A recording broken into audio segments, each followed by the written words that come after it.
The peak of man-hours in the United States occurred in 1920, and since then the monetary system has endured instability because of the discrepancy between production and man-hours.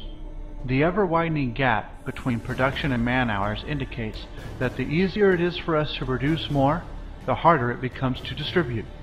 The reason for this anomaly is that there is a close relationship between total man-hours worked and purchasing power.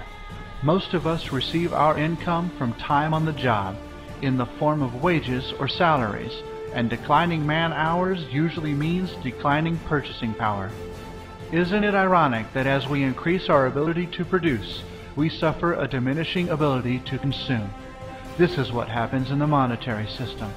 The basic problem today is not balancing the budget, but balancing our newfound global resource management capability with global consumption. The rules of the monetary system prevent us from doing just that. Distribution is carried on by a series of exchanges based on scarcity values that no longer truly exist, and money is used to make these exchanges. Money is a species of debt, and we try to balance production with consumption by creating even more debt. This does not work. The reason is because there is little relationship between the creation of debt and anything in the real physical world. Debt nor money is a real resource we need to live. It's a contrived human creation that is no longer valid in today's advancing world. The man-hour curve is a physical phenomenon, whereas the growth of debt is an abstraction. Let's look at the growth of debt and you will see the difference.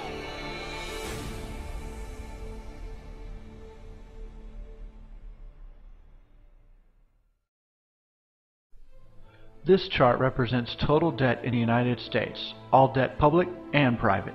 From 1860 to the end of World War I, debt was low and growth was slow. Then, after the armistice in 1918, debt moved up rapidly. This was a period called the Roaring Twenties. The reason for this increase in debt was because technology had caught up with us. During the war, we installed more technology to replace the workers that were off fighting the war. Purchasing power dropped, and we could produce more than we could readily sell. Therefore, during this decade, the institution known as installment buying, or buying on credit, came into existence. So even if you could not afford something, you were encouraged to buy it anyway and pay for it out of next month's or next year's income. This meant an increase in debt, but by 1929, something had happened. We had overextended that credit, and the gambling institution known as Wall Street collapsed. With the crash of the stock market, we plunged into the Depression, which took 4 years to reach the bottom in 1933.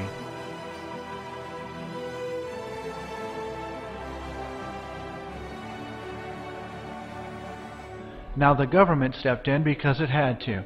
And what did it do? It tried to bolster the failing monetary system by creating more debt. Sound familiar to what's happening now? How did they do this? They began the practice of spending more money than they took in taxes, which is called deficit spending. During the Roosevelt administration, they tried to bolster the economy by giving purchasing power to unemployed people by means of welfare, and failing businesses were also put on welfare, which is called subsidies. One could say that the monetary system went in a hock in 1933, and the federal government has been on a deficit spending binge ever since. Now this infusion of government funds falsely stimulated business, and debt started upwards again. Now at this point, 1941, something else happened. There was another reprieve for the failing system called World War II. That provided a reason to put all the unemployed people back on the job or into the armed forces. We ran the factories wide open, turned out a tremendous amount of goods, shipped them overseas, and blew them up. And although it was necessary to protect the world from the likes of Hitler, the war did not solve any of our domestic problems. And as you can see, debt has skyrocketed ever since. In spite of the hardships of the Depression and the heartbreaks of the war, the monetary system did not come to a complete stop. We have stumbled and bumbled along in one way or another. And why is that? We have kept the failing system from complete collapse by various and devious ways. We have maintained scarcity artificially.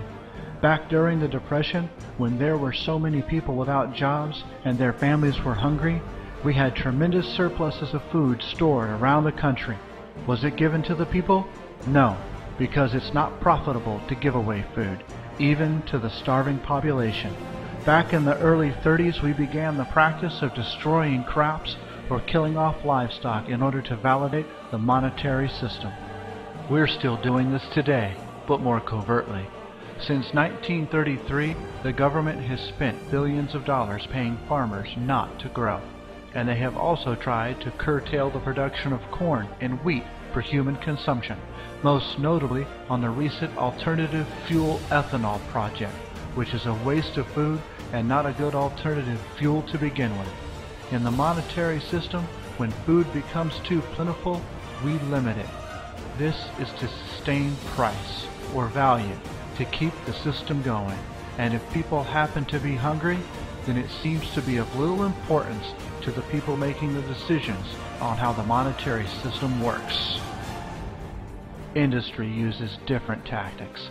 They operate on a low load factor, meaning they only run 1 or 2 shifts or shut down completely, even though they have the capability to run 24/7, 365 to produce necessary products.